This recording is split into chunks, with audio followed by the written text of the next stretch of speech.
Hello and welcome along to another video. How are we all doing? We all doing really good? Excellent. You'll be glad to know that I have finally recovered from my 24-hour challenge, which I did earlier on this week. If you want to know more about that, check out my next episode. That's what it's going to be all about. But for now, it's time to make some cake.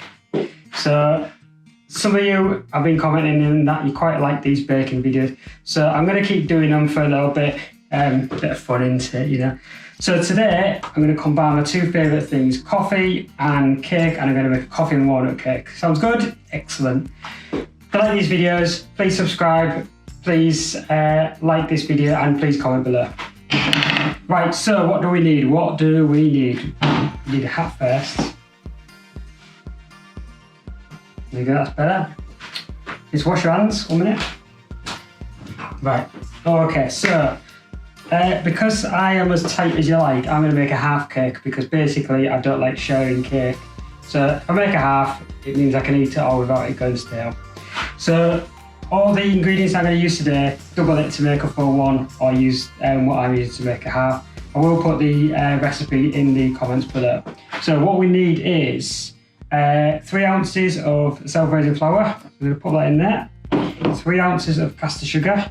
Pop that in there. All in there. There we go. The recipe for a full cake is 3 eggs, so it's an egg and a half. So what I do is whisk 2 eggs together and pour a little bit out. So wash that in there. 3 ounces of margarine and a little bit of coffee. It's all down to taste. I don't like it too strong of coffee, so it's just about a teaspoon of coffee. So pop that in. And then we have got 1.5 ounces of crushed walnuts. We're going to put all them in together. So what we need to do now, get it all whisked up. I've preheated my oven to 160 degrees because it's a fan oven, 180 if it's a non-fan, but I'll put the gas equivalent below. What we're going to do is combine all these together so it's a nice smooth mixture.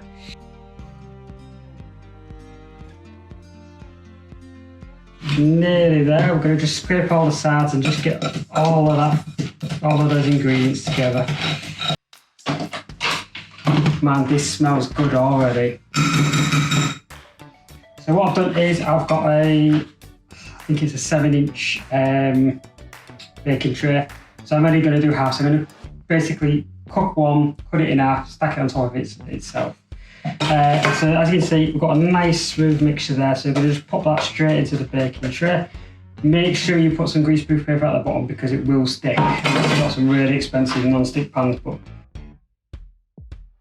we're going to just spread that around nice and evenly, and then we're going to stick this in the oven for about 30 to 35 minutes. I find is adequate. But start checking it out about 25 just so you don't overcook it. We're going to whack this in the oven and we'll be right back when we put some buttercream in it.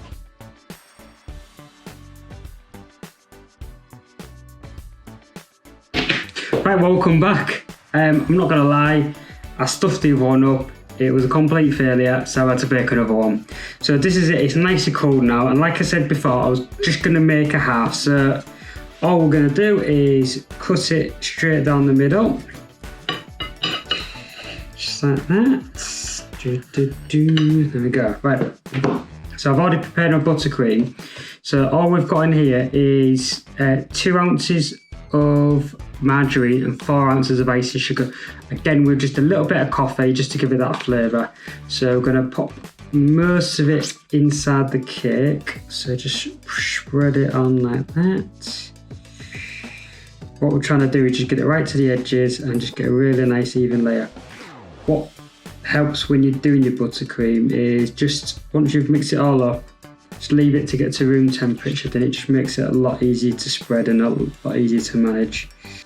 Right, there we go. So I've got a little bit left just to spread on the top for a little bit of decoration. So we're going to pop that in there like that. Right, then the rest we're going to spread on the top. Quite therapeutic this is actually, I enjoy doing it. Just get a few walnuts just for decoration. Like that. And then all we're going to do is just little bit of icing sugar, just because I can.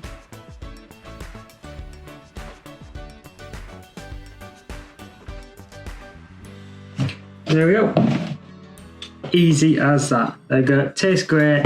Mega easy. I'm going to do some more of these. If there's anything you want me to cook, let me know in the comments below. Like I said, give this video a thumbs up, subscribe, and we'll see you in the next one. So my next video is going to be all about my 24-hour challenge. I'll see you then.